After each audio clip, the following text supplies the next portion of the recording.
Well, hi everyone. Welcome back to Crosswires. It's James here, and today we're going to be talking about something really exciting, something that is one of my passions, something that gets me excited, and that's digital storytelling and art and creativity, because ultimately what we're doing right now, sat in front of these microphones, is a form of creativity. When I design the logo for the podcast, when I build the website or do little bits of social media, that's art, that's creativity. And people maybe forget that digital art and digital storytelling is just as important. And my guest today is someone who knows all about this and actually does a podcast all about art. So please welcome to the show, Pam Uzel. Hi, James. Thank you so much for having me on your show. This is so fun to talk to you. I've already explained to you a bit how much I'm a bit of an Anglophile, so it's very nice to be a guest here. Well, I'll put the kettle on and make a cup of tea for us both, shall I? Perfect. And please do not skimp on the scones and all those other things, because I love all of that.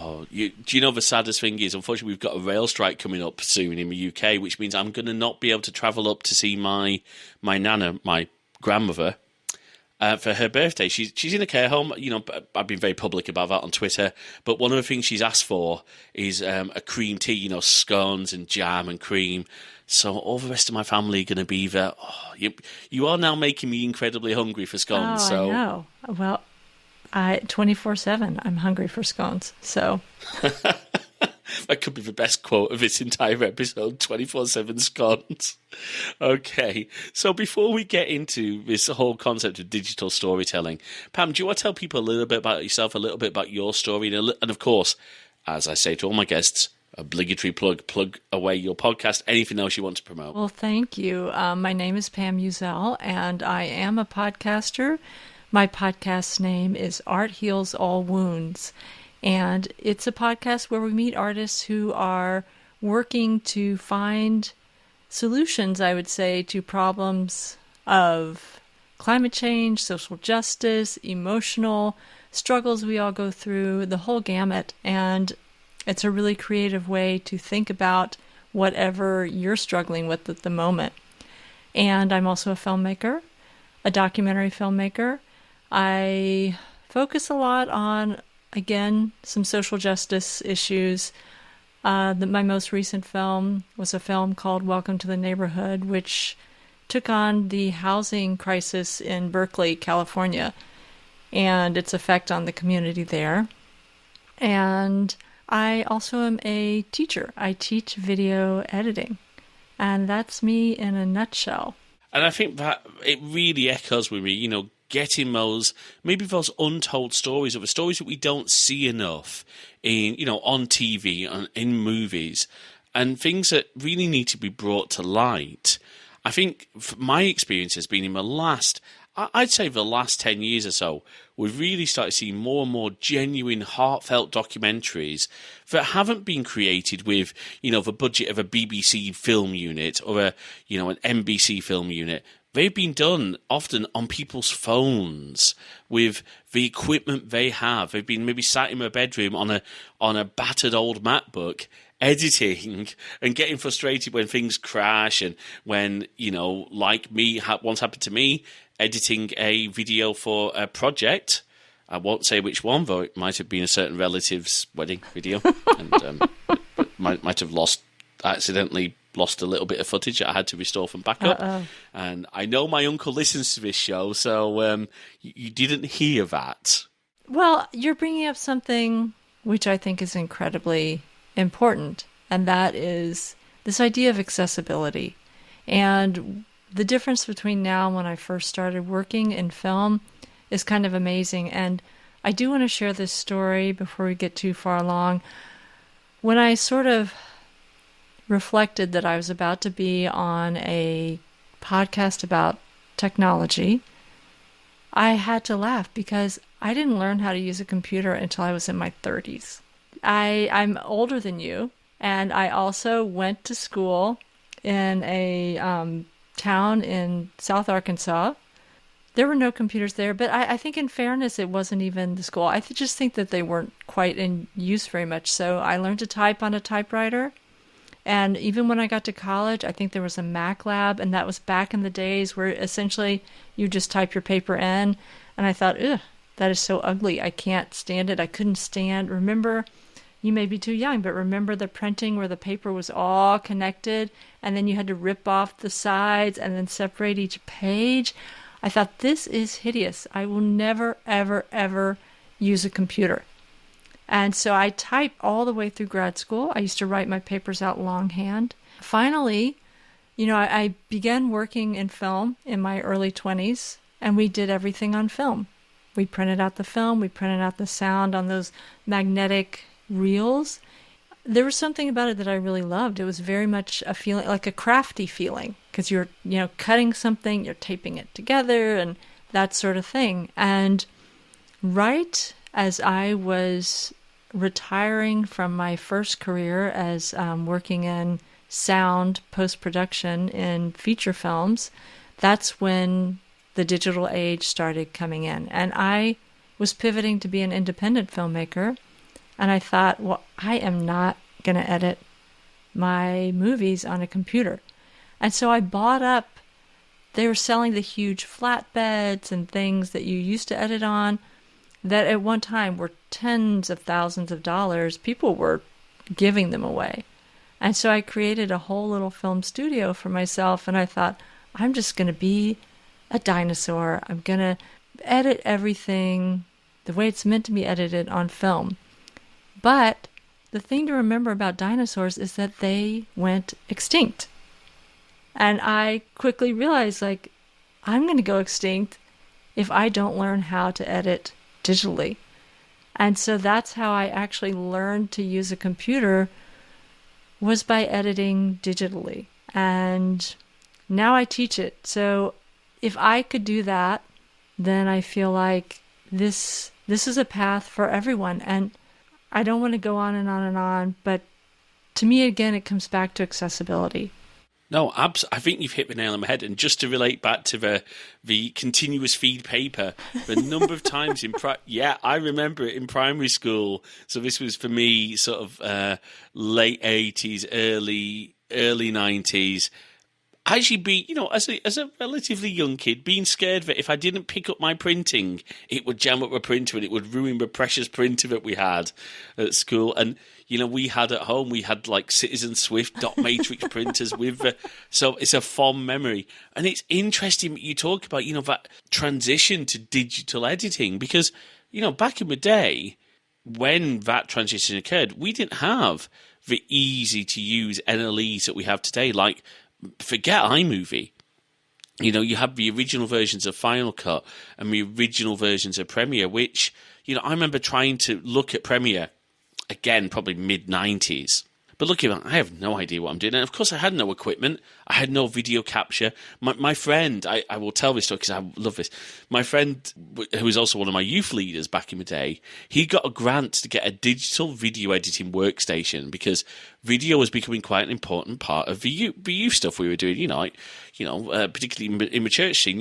We used to. I was sort of pioneers helping do song words on PowerPoint back in the day when, some churches are still using hymn sheets and all this good stuff. Anyway, he had this system and it had a Matrox capture card.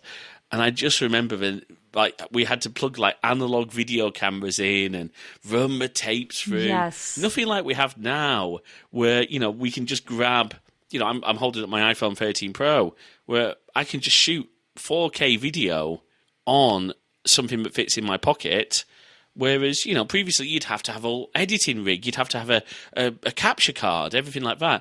And even looking at things like mini DV, as that became digital video, so standard def digital video, even that was a bit of a chore because you had to let the tape run to capture it. Yes, my first documentary was shot on mini DV.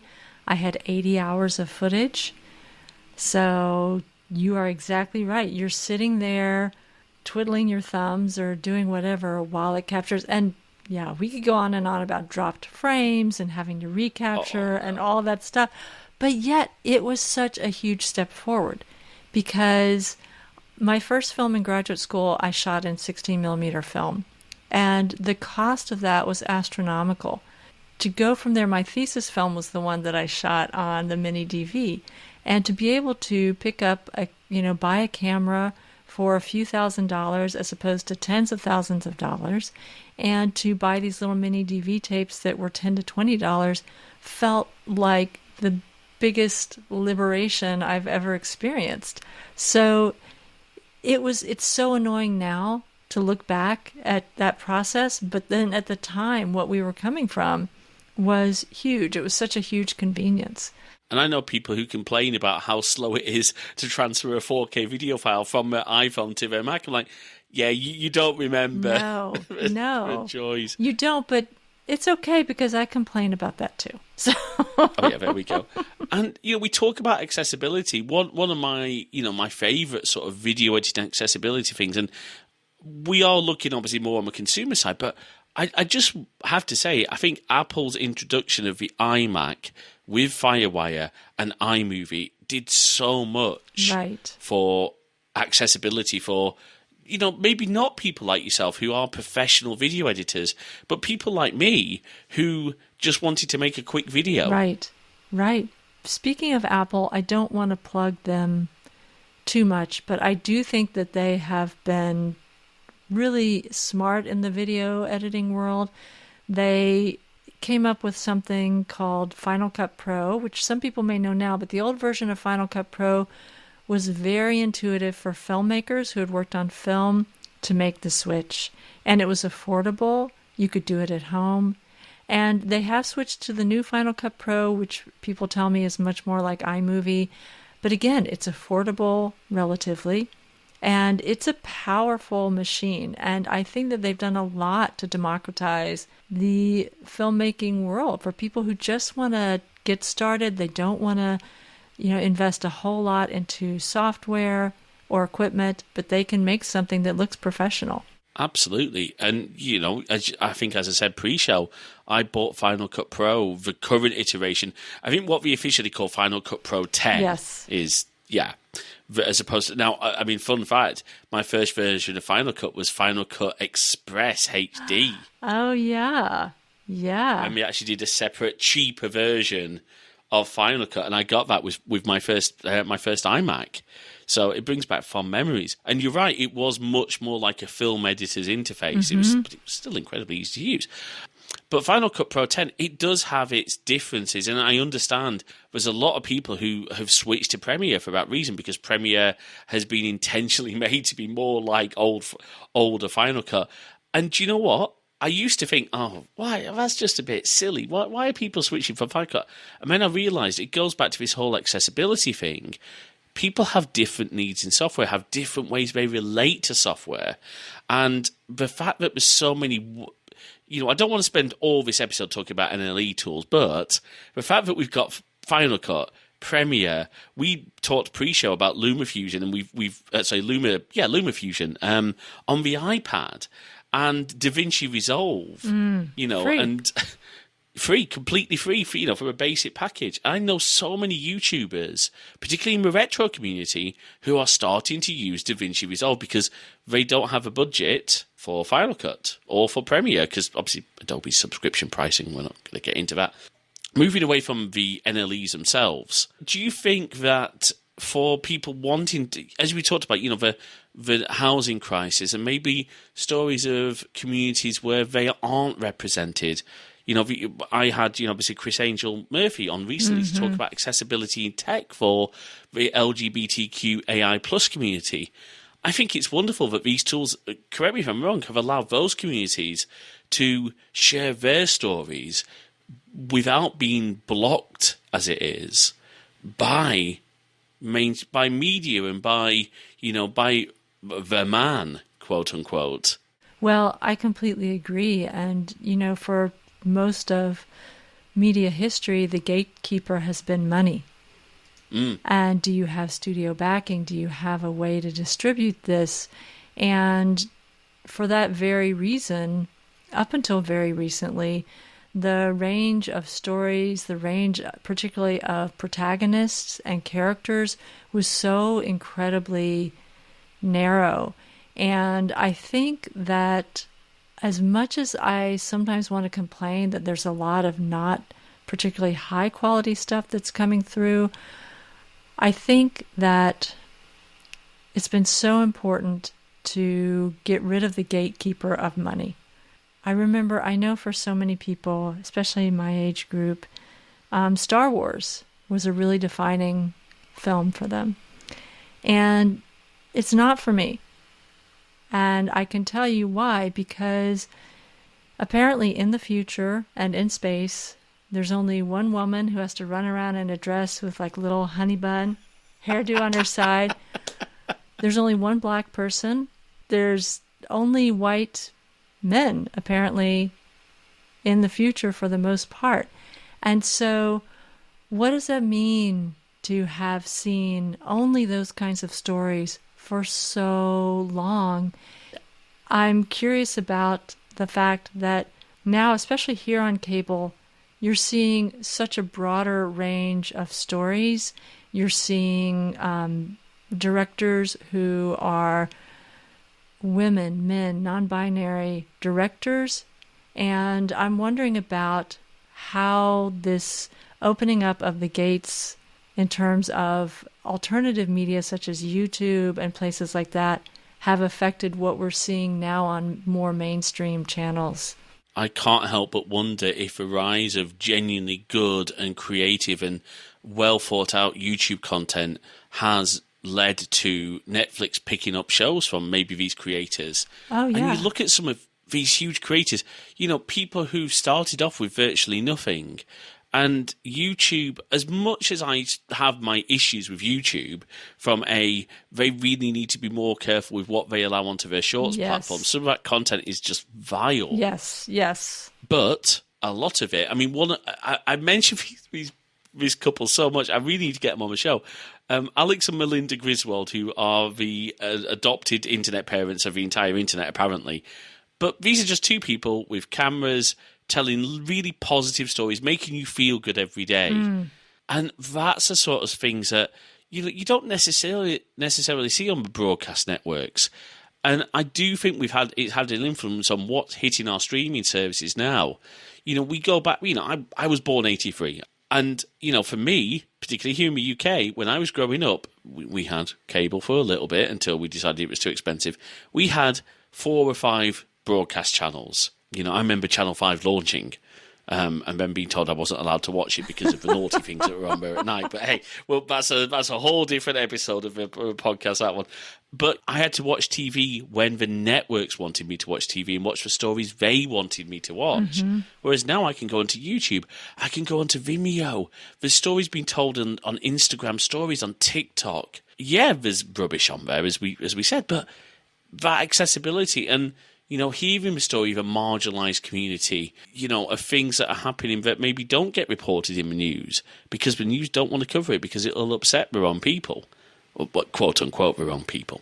And I think just the range of creativity we're seeing in film and storytelling is incredible. And do you think it's fair to say as well, the affordability of things like good video mics, good stabilizers like the DJI Osmo Mobile, that wonderful little gimbal that's, relatively speaking, really affordable. I mean, correct me if I'm wrong, but back in the day, that sort of Steadicam rig would cost thousands, if not more. Oh, for sure. And we all had our little tricks of getting a old abandoned wheelchair and holding the camera in our laps and having someone push us around to try and mimic that in a cheaper way. But it's a huge step towards giving people a voice. And the reason that is so incredibly important, and I do want to just completely validate your complaint, is that there's so much hateful content on YouTube and other platforms that really we've got to figure that one out. And we can't just keep saying, oh, free speech, we're not, we have to figure out, can we seriously not get, control this hateful garbage here? But what is so important for us, and by us I'm going to say the United States, but I imagine that it's true for England as well, is that we are given a story, an official story, which you could argue it's not even true, but being generous, it's not complete.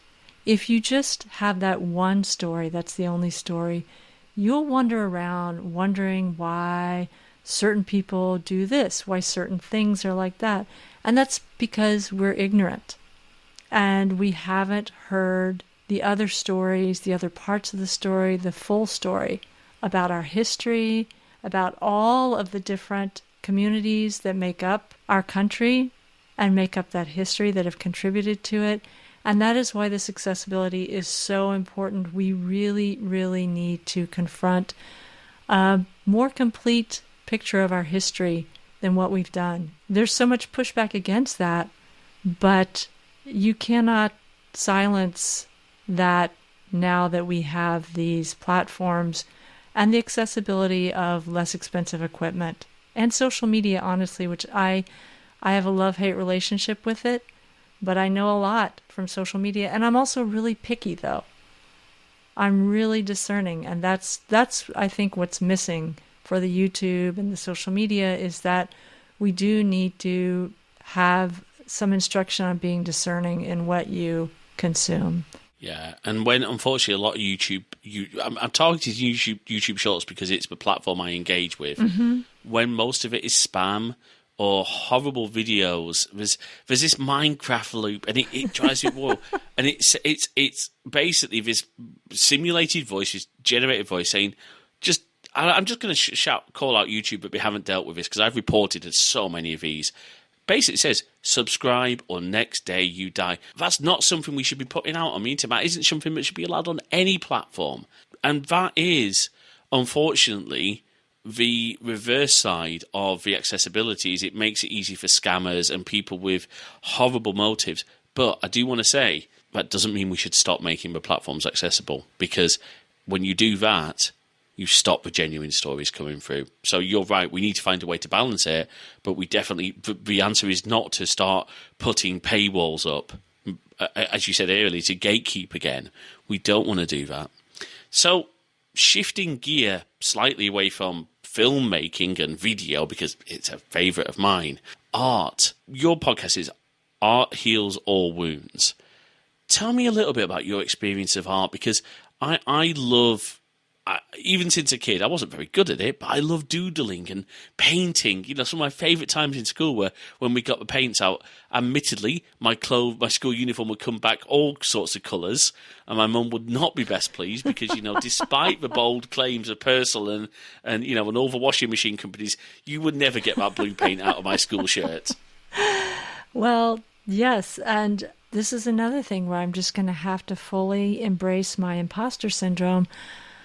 I don't really know very much about art, and I'm saying that in all humility. I didn't learn about art growing up, and I don't remember many art classes. What we did have, which was my favorite thing in school, was singing. We would be taken out of class, and we would be taught all these songs. I remember the one that sticks in my mind is that we were taught Waltzing Matilda, and we had all the vocabulary explained, and then we would all sing it together. And other than that, I'm trying to even remember if I had what I would call an art class. Music was very big where I grew up. The reason I chose this podcast is because I have somehow luckily become friends with a lot of artists, and I felt like there were so many stories behind what motivated them to do certain types of work that I was so excited by, and I really wanted to share them. And I started this during the pandemic because it was so hard to try and make a film. And I just thought, well, I like to talk to people. I like to hear their stories. I like to edit little things together. I'm going to start this podcast, and who right now is inspiring me? And it was far and away the artists around me. And then I got started and I got hooked because I realized that you can, no matter who you are, what your background is, you can engage with art. It's one of the things, you know, I'm putting together some stuff at the moment for my sort of tech freelancing business. And one of the things I've really realized is that as much as the pandemic harmed a lot of people and had some horribly negative, you know, impacts, the one positive thing it did, or maybe there's more than one, but one of the positive things it did is allow us to explore remote storytelling, remote connectivity. Look, right now we are using a wonderful platform called everyone who listens to my show knows we use Squadcast, and we love Squadcast. Yes, we do. And this is, again, another episode. I think I'm going to have to start paying royalties to Ariel at Squadcast at this point. Because, we connected through the Squadcast community. You were promoting, you wanted some help promoting one of your episodes. I did that. I said, hey, that sounds awesome. Would you like to come and be on my show? And again, that's the sort of community we're breeding. But the fact that you can talk to people and record those conversations about what inspired their artwork, what the stories are telling, and then because we've got all these wonderful publishing platforms, Instagram being a prime example for art, or even just great little website building tools where people can put their portfolios. Squarespace, Card. We're trying to line up an interview actually with the CEO of Card at the moment to talk about how that came along and how easy is it to build, modern websites that allow people to tell their stories at an affordable price. Because, just very quickly going back to websites, because websites are absolutely a form of art. How much easier is it these days to get a website up than it used to be, having to figure out how to do hosting, buying the domain names, all of this stuff. Whereas now, Squarespace and Card are just making it so affordable. These artists, these are people who are creating these work, and I know there's such a mix in the art world. I've got a friend who is a background artist and does a lot of work in that field, but the mix of where analog and digital come together so well, and tools, I was talking about the iPad and the Apple Pencil area, but again, to sort of put that analogy of cost and accessibility in the day, if you wanted back in the day, and I had one of the very old ones, it was serial port connected, folks, Wacom tablets, the little graphics tablets. Yes. This was very old, and then later on I got a USB version. But these, high quality drawing tablets were expensive, and they weren't always that accurate originally. Whereas now you can buy Apple's baseline iPad is $320, I think $330, something like that. £320, and the Apple Pencil is ridiculously cheap, and you can just sit there and doodle. Now, I've done that. I'm not a great doodler, but I've seen some fantastic art and expressions, again, of stories of people's situations coming out through that. Would you say that's a fair assessment of where we're at, that we've starting to see such a more accessible approach to art? We are, and there are two things I want to say. The first thing is that it doesn't really matter if you're a great doodler. What matters is how it makes you feel. But secondly, what I would say, and acknowledging the horror of the pandemic, even as it continues, is that artists pivoted to incorporate technology into their work in ways that they never did or had to before. And the very first guest on my show was a theater company called the Theater Lab in Washington, D.C. And they're an absolutely amazing company. I'm plugging them very loud. People should look them up. And they have this program called Life Stories, where they work with vulnerable populations and have them write their stories and perform them, even with a kind of directing a new ending. Like, if you are, I know they worked with incarcerated youth, and, if you're estranged from your parents, how might you have that conversation with your mother you always wanted to have, or your father? And they're very empowering programs. And they, of course, worked completely live locally before the pandemic. And within a few weeks, they had their classes up online and through Zoom, teaching them. And my daughter, who lives here on the West Coast and not in Washington, D.C., where they're located, has taken many classes with them because all of a sudden their reach was global instead of just local.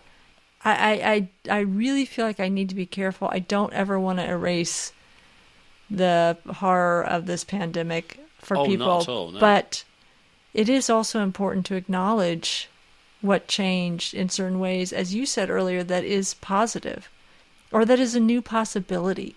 I mean, it always made me smile during the pandemic. Obviously, I was working in a role, in an IT role, where part of my job was to onboard new people Right. during the pandemic. Do you have any idea how difficult it is to get a hold of webcams in a pandemic when everybody's buying? So all of a sudden, a $60 Logitech C920 webcam, which, by the way, is a great webcam, starts to become $200. And no wonder Apple have put continuity camera, this new feature, into the latest version of iOS 16 so that we can use the cameras we've already got on our iPhones. Because let's be honest, most laptop cameras, if you've got them, are pretty bad, useless. Yeah, I think bad is a good phrase. And again, but that is, being able to take classes via Zoom. My favourite one, but it was a skit, but my favourite one was just seeing what would happen if Hogwarts had to be online. Oh, that's hilarious. There was a Zoom call, and it was just the concept of the Hogwarts, putting aside, or not putting aside, but as much as I disagree with some of J.K. Rowling's views, the Harry Potter series is still something that I will enjoy, but the joke was, a number of times my nephew did online school. A number of times my dad would call me and say, he's really struggling, but this whole Google Classroom thing just makes no sense. But again, in that same vein, I assume that I think the Goes Wrong Theatre Company, for example, did a lot of live shows during the pandemic to entertain people. I've seen a huge surge in wonderfully creative artists creating content for streamers, like their stream backgrounds or their characters. And I think, as you said, it's just embracing technology the way they probably never thought. They probably never thought, oh, my art degree will come in handy so that I can do the artwork for a gaming stream. Well, another one of my guests is named Hector Armienta, and he is a Mexican-American opera composer. He is really interested in VR and AR. So he's currently working on a project to develop opera projects using VR and AR as well to make it more accessible for people.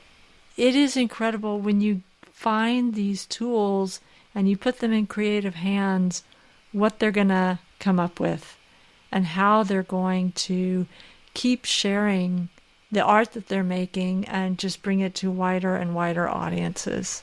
Absolutely. And people who they probably never thought would discover their work. There's a chance that his work will be discovered by someone sat in Sydney, Australia, or, in the middle of nowhere, because we've now got mobile connectivity and everything. It just makes me excited. Look, technology has its, disadvantages. My parents are of an age where they certainly didn't grow up with technology. My dad remembers seeing one of the early computers filling an entire room, and that was small for the time. I think it's just wonderful, and I know that there will be a lot of people who will be like, oh no, but the old ways are the best. I think, and please correct me if I'm wrong, there's still space for analog mediums, but there's digital ways to capture them and express those analog mediums that don't destroy the analog medium. They just enable it to be shared more widely. Is that fair? I think it's definitely true that in some cases analog is still very prized, especially, and then also not necessarily analog, but older mediums like vinyl. I will say that there are some ways of discovering things that I miss the old ways. I mean, I am a huge music fan and told you of my love of the Smiths before we started the show. And the way that I found out about the Smiths was that as a teenager, I came to London and I was on the tube wearing my little buttons. This is really going to date me. This was in the 80s, and I had my Prince button. I had my Adam Ant button. I don't even remember who the other person is. And very punk-looking person came up to me and said, I see you like music. I said, yes. He said, well, I have 3 names for you that will change your life. And he said, Simple Minds, The Cure, The Smiths. And I ran to a record store in London and bought those 3 albums, knowing nothing about them. And he was right. It definitely changed my taste in music. I do miss those kinds of bizarre ways of collecting information. I think as a maker, though, I don't miss anything about the old ways. I take it you don't miss having to sit there with a splicer and tape, doing up bits of edits, and then, oh no, I've cut out too much. No, I don't. But again, I miss when you edited that way, you had to work in a team. And I miss that, but it would have shut down during the pandemic. You couldn't possibly have been working with a team. So things change, I think, quite often as they need to. I know lots of people still working in film who just kept working through the entire pandemic, for better or for worse, but because they could work from home. Certainly financially it was for better, than to completely get laid off and lose your income. So, and that speaks a lot to how far technology's come, that we can now edit and export 4K or even 8K video, super high resolution video on, a laptop. I just love where we're heading with that. I love that, the Crosswires YouTube channel is shot in 4K because at the end of the day, it's really no extra hardship on, my computer sweats a little bit more. But for me, it's just, why not? It helps, and it helps at resolution. One thing I've discovered is someone with a visual impairment, you might think, well, you won't be able to tell the difference. Well, actually, because of that extra crispness, that extra sharpness it does, believe it or not, it does make a difference. Wow. Yeah, that's really fascinating. I'm just so excited. I mean, I have fond memories of vinyl. My grandfather had a wonderful vinyl collection, and I remember, going around there for a Sunday evening meal. That it was basically I would go around by myself. It was my time with my grandparents, and after dinner, or tea as we called it, because it was Northern British household. Some reason you called. So in the north of England, just for those who don't know, lunch is often called dinner. And dinner is called, or supper is called tea. Don't ask me why.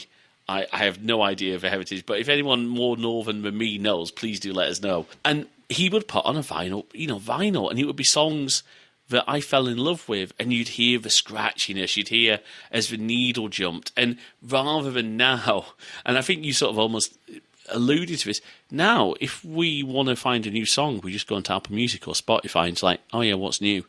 There's not as much of a... And, Apple have tried to build, and Spotify have tried to build tools to share music with your friends, but I don't think I've ever really put out my music recommendations to people. No, and there was something magical, just to be a little bit nostalgic, about...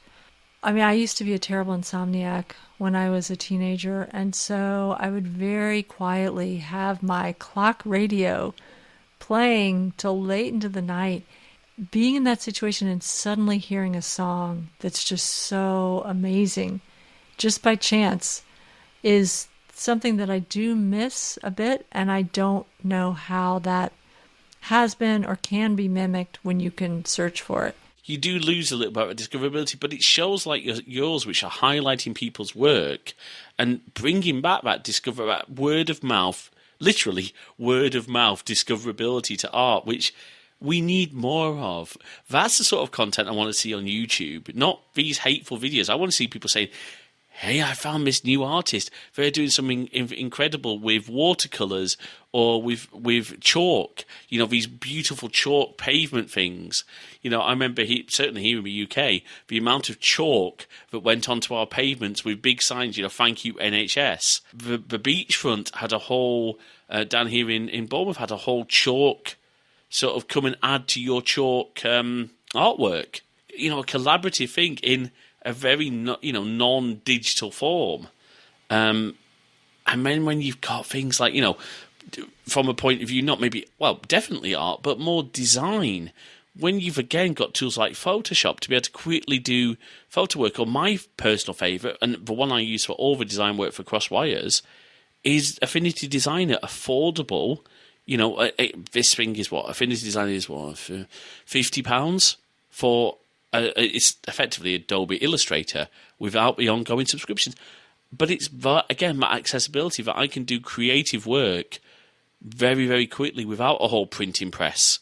And I've worked in the newspaper industry and very much on the manual side of things. I wasn't a journalist.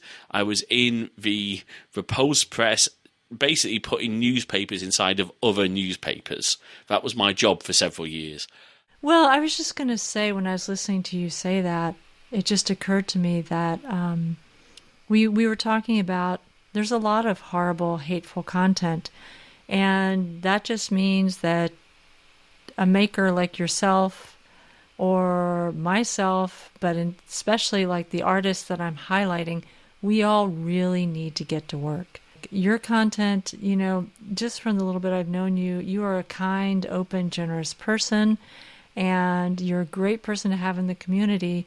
So I'm really happy to see that you are engaging with the accessible tools and you're putting content out there, because that's exactly what needs to happen. And maybe I'm picking up something from here. I guess our message to people at this point is, if you've got a story to share, if you've got something that you want to communicate, maybe you are a little doodler in your spare time and you've got some little drafts, don't be afraid to share them. If you've got a positive message, put it up. YouTube, go on. If you don't want to use YouTube, do you know what? Substack now do videos. If you want a completely free way, I've got no affiliation to Substack. We're not doing any paid content through Substack, but Substack, that's where we host this podcast. So it's where we host the blog.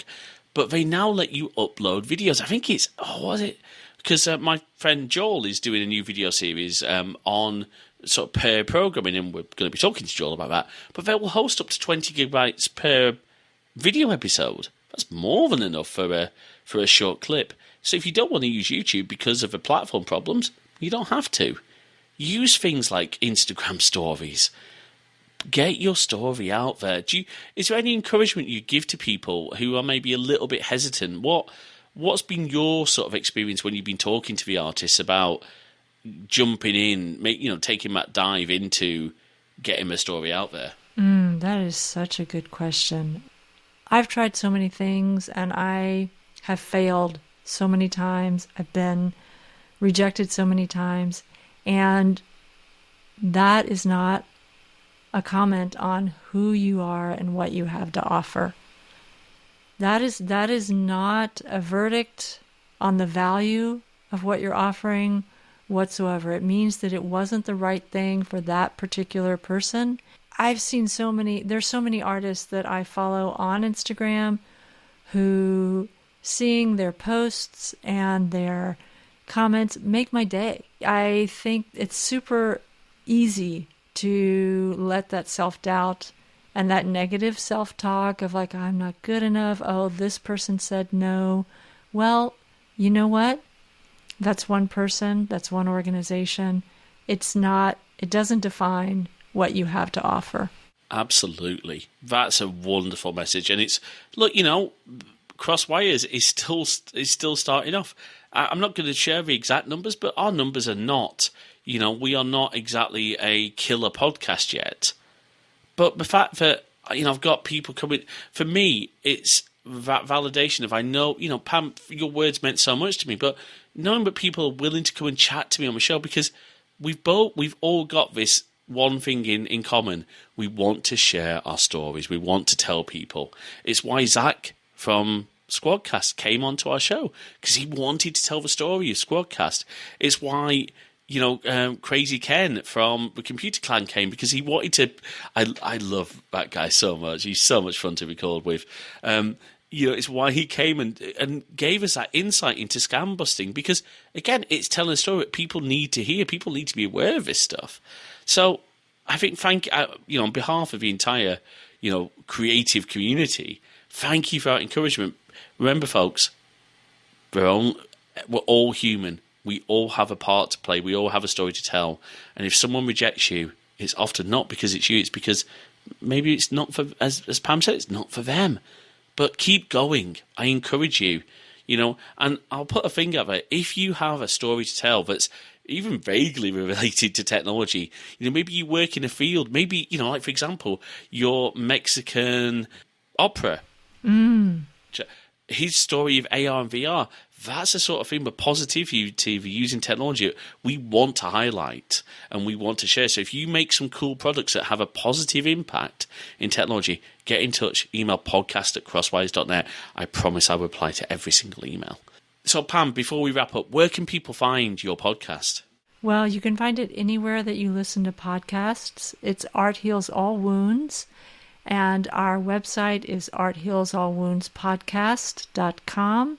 And we are on social media on Instagram and on Twitter as @ArtHealsPodcast. Awesome. Thank you so much, Pam. Please do go and check out our podcast. Honestly, go and take the time. Go and have a listen. Check out our website. Follow them on social media. And, of course, you can follow us on social media, CrosswiresMG. On Twitter. We're maybe going on to different platforms soon. As I said, you can email podcast@crosswires.net. If you're a Good Pods listener, don't forget there's ratings and comments there.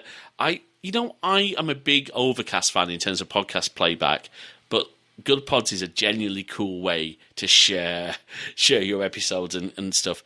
As of yesterday, we are also now starting to get into more and more podcast directories.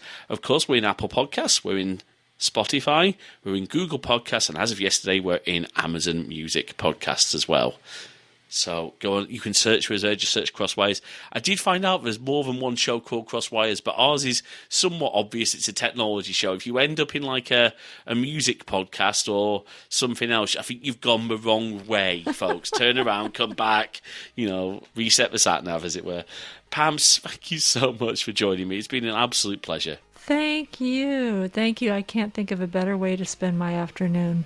Oh, thank you. Thank you very much again, and thank you everyone for listening. Until the next episode, take care.